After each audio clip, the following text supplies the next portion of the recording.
Hello guys, welcome to my YouTube channel এডিজ ইটিস and আজকের ভিডিওতে আমরা শিখব এমএস এক্সেলে V lookup and H lookup ফর্মুলার সম্বন্ধে।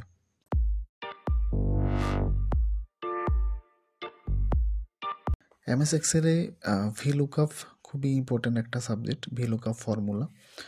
তো ভি লুকআপ ফর্মুলাকে আমরা সাধারণত কেন ইউজ করি এবং কখন, সেটার সম্বন্ধে যদি বলতে চাই, তো এখানে আমি ছোট্ট একটা উদাহরণ যেমন বানিয়েছি, product name, actual price and selling price, অর্থাৎ কোনো প্রোডাক্টের যেটা অরিজিনাল প্রাইস থাকে, যেটা দোকানদাররা কিনে থাকে, এবং সেলিং প্রাইস হচ্ছে যেটা কাস্টমারদেরকে বিক্রি করা হয়। তো এরকম হাজারো প্রোডাক্ট যদি কোনো জায়গাতে, কোনো স্টোরেজ বলো, কোনো দোকানে বলো, যদি স্টক থাকে, তো সিঙ্গেল প্রাইজের প্রত্যেকটা সিঙ্গেল আইটেমের নাম নিশ্চয়ই আমাদের মনে রাখা সম্ভব নয়। তো ভিলুকআপ ফর্মুলার সাহায্যে আমরা নির্দিষ্ট কোনো প্রোডাক্টকে ফাইন্ড আউট করতে পারি ভেরি ইজিলি। ওকে, তো সেটা কীভাবে হবে? তো এখানে যে প্রোডাক্ট নেমটা আমি দিয়েছি, এটা হচ্ছে আমাদের লুকআপ ভ্যালু হবে, অর্থাৎ লুকআপ ভ্যালু হচ্ছে প্রোডাক্ট বা আইটেমের নেম। ওকে, অ্যান্ড এখানে যেটা আমরা অ্যাকচুয়ালি চাই সেটা হচ্ছে কস্ট, ইয়া অ্যাকচুয়াল প্রাইস বলতে পারো। ঠিক আছে, এখানে লেখাটা ভুল আছে, তো আমি এটাকে অ্যাকচুয়াল প্রাইস করে দিচ্ছি। ওকে, অ্যান্ড দেন আমরা যেটা লুক আপ করতে চাই সেটা হচ্ছে actual price and selling price. তো প্রথমত আমরা অ্যাকচুয়াল প্রাইসটাকে ফাইন্ড আউট করব। সো প্রোডাক্ট নেমটা যেহেতু আমাদের লুক আপ ভ্যালু, তার জন্য এখানে না, আমরা যেটা অ্যান্সার চাই ওই সেলটাতে আমরা ফর্মুলা অ্যাপ্লাই করব। তো ফর্মুলার জন্য আমরা যেমন জানি, প্রথমত সমান চিহ্ন অ্যান্ড লিখবো ভি লেখার সঙ্গে সঙ্গে VL যখনই লিখলাম, তো তোমরা এখানে দেখতে পাচ্ছ যে পুরো ভিলুকআপ ফর্মুলাটা আসছে। তো শুরু করার জন্য তোমরা পুরোটা টাইপ করতে পারো ভিলুকআপ, বা ট্যাব বাটন দিয়ে তোমরা ডাইরেক্ট ব্র্যাকেট শুরু করতে পারো। ব্র্যাকেট শুরু করলে আমাদের সামনে পুরো ফর্মুলাটা ওপেন হচ্ছে। তো প্রথমত লেখা আছে লুকআপ ভ্যালু। এখানে আমরা কি বললাম, লুকআপ ভ্যালু কোনটা? তো লুকআপ ভ্যালু হচ্ছে আমাদের প্রোডাক্ট নেম। তো প্রোডাক্ট নেম মানে আমরা এখানে যেহেতু সার্চ বক্স তৈরি করছি, সো সিম্পলি এখানে ক্লিক করব। লুকআপ ভ্যালু যখনই সিলেক্ট হলো, তো ফর্মুলাতে তোমরা নিশ্চয়ই দেখতে পাচ্ছ যে লুকআপ ভ্যালুর পর একটা ছোট কমা দেওয়া আছে। তো আমরা কমা ইউজ করব। কমা ইউজ করার সঙ্গে সঙ্গে নেক্সট যেটা প্রয়োজন সেটা হাইলাইট হয়ে যাচ্ছে, টেবিল অ্যারে। টেবিল অ্যারে মিন আমাদের কাছে যে টেবিলটা আছে, যেখানে আমাদের সমস্ত প্রোডাক্ট অ্যান্ড তাদের actual price and selling price লেখা আছে, আমরা পুরো টেবিল বা পুরো ডেটা সেটটাকে আমরা সিলেক্ট করব। ওকে, তো এখানে আমার যেটা আছে ছোট্ট উদাহরণস্বরূপ সেটাকে আমরা সিলেক্ট করে নিলাম। এটা সিলেক্ট হয়ে গেলে আবারও কমা দিতে বলছে, তো আবারও কমা দেবো। অ্যান্ড তারপর যেটা আমাদেরকে শো করছে সেটা হচ্ছে কলাম ইন্ডেক্স নাম্বার, অর্থাৎ আমরা যেটার অ্যান্সার চাই সেটা আমাদের ডেটা সেটের মধ্যে কত নম্বর কলামে আছে। তো আমরা এখানে নর্মালি কাউন্ট করে নেব 1 2। তো এখানে আমাদের দু নম্বর কলামে আমাদের অ্যাকচুয়াল প্রাইস আছে, তো এখানে আমরা লিখব 2। ওকে, দেন কমা। কমা দেওয়ার পর এখানে আমাদের সামনে অটোমেটিকলি দুটো অপশান আসছে, একটা হচ্ছে ট্রু, একটা হচ্ছে false. True means approximate match and false mean exact match. তো যদি আমরা এক্স্যাক্ট ম্যাচ চাই, তার জন্য আমরা 0 অ্যাপ্লাই করব অ্যান্ড ব্র্যাকেট ক্লোজ অথবা এন্টার। এন্টার করলে এখানে এ আসছে নাও। তো যেহেতু এখানে কোনো প্রোডাক্ট নেম দেওয়া নেই, তার জন্য এটা না দেখাচ্ছে। ঠিক আছে, তো এখানে যদি আমরা লিখি মোবাইল অ্যান্ড যদি এন্টার করি, তো আমাদের মোবাইলের যেটা অ্যাকচুয়াল প্রাইস আছে সেটা আমাদের কাছে শো করছে।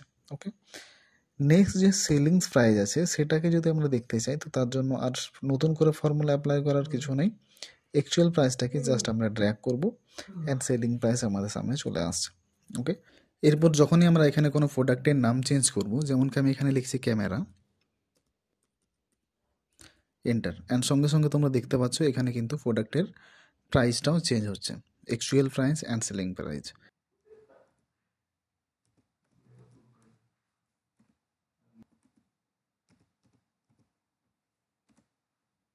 তো আই থিঙ্ক ব্যাপারটা তোমরা বুঝতে পেরেছো যে এটা আমাদেরকে কতটা ইজি করে কোনো একটা নির্দিষ্ট প্রোডাক্টের ডিটেলসকে ফাইন্ড আউট করার জন্য। এখানে যেহেতু আমরা ছোট্ট একটা ডেটা শিট নিয়েছি উদাহরণস্বরূপ, বাট অ্যাকচুয়ালি এটা তো নিশ্চয়ই ছোটো হবে না, অনেক বড় হবে, সেক্ষেত্রে এটা আমাদের জন্য very much helpful. Okay, and next H লুকআপের সম্বন্ধে, তো আমি সেম ডেটাটাকে জাস্ট কপি করে নিচ্ছি, কপি করে নিলাম, অ্যান্ড এখানে এসে আমি এটাকে পেস্ট করব। তো এখানে তোমরা দেখতে পাচ্ছ age lookup. Age lookup means age for horizontal, and ওপরে আমি যেটা বানিয়েছিলাম তোমরা এখানে দেখতে পারো যে ভি ফর ভার্টিক্যাল কিন্তু আমাদের সামনে করা আছে। ওকে, সো এখানে আমরা H lookup mean lookup value and lookup means same হয়, just H for horizontal, and যেটা ভি শিখলাম সেটা হচ্ছে ভি ফর ভার্টিক্যাল। ওকে, তো ভি লুকআপ ইউজ করার জন্য আমরা সেমভাবে অ্যাপ্লাই করব। প্রোডাক্ট নেম এ নয়, যেটা হচ্ছে আমাদের অ্যাকচুয়াল প্রাইস ছিল এখানেও সেম লেখা আছে, যেহেতু আমি কপি পেস্ট করেছি তো আমি অ্যাকচুয়াল লিখবো, অ্যাকচুয়াল প্রাইস। অ্যান্ড যেহেতু আমরা অ্যাকচুয়াল প্রাইসটাকে চাই সেহেতু এইখানেই ফর্মুলা অ্যাপ্লাই করব, সমান চিহ্ন H lookup.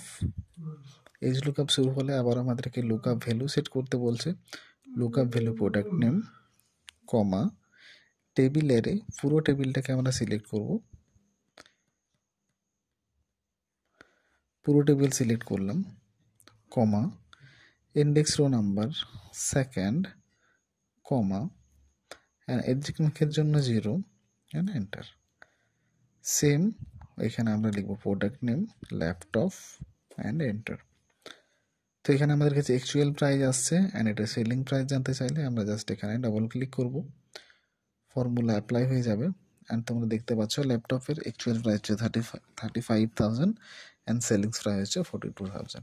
Okay, and product নেমটাকে বারবার যদি আমরা টাইপ না করতে চাই সেক্ষেত্রে এখানে আমরা ড্রপ ডাউন মেনু বানাতে পারি।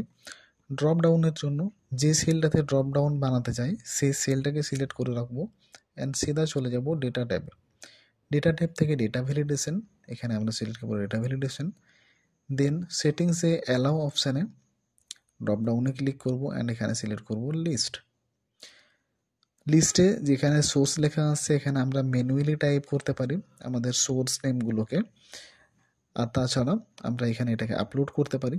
আপলোড বাটনে ক্লিক করব, অ্যান্ড যে সমস্ত প্রোডাক্টের নাম আমি ডেটা ভ্যালিডেশনে অ্যাড করতে চাইছি সমস্ত প্রোডাক্টের নামগুলোকে আমি এভাবে সিলেক্ট করে নেব, অ্যান্ড ওকে, সিম্পলি। সো তোমরা দেখতে পাচ্ছ প্রোডাক্ট নেমের সেলটাতে আমাদের ড্রপ ডাউন মেনু আসছে, যেখানে আমি ক্লিক করে সমস্ত প্রোডাক্ট শো আপ করছে। তো যে প্রোডাক্টটাকে আমরা ফাইন্ড আউট করতে চাই সেই প্রোডাক্টে সিম্পলি ক্লিক করব, অ্যান্ড তোমরা দেখতে পাচ্ছ এদের প্রাইসগুলো চেঞ্জ হচ্ছে, অর্থাৎ যে প্রোডাক্টে যে প্রাইস সেট করা আছে সেটা আমাদের সামনে চলে আসছে।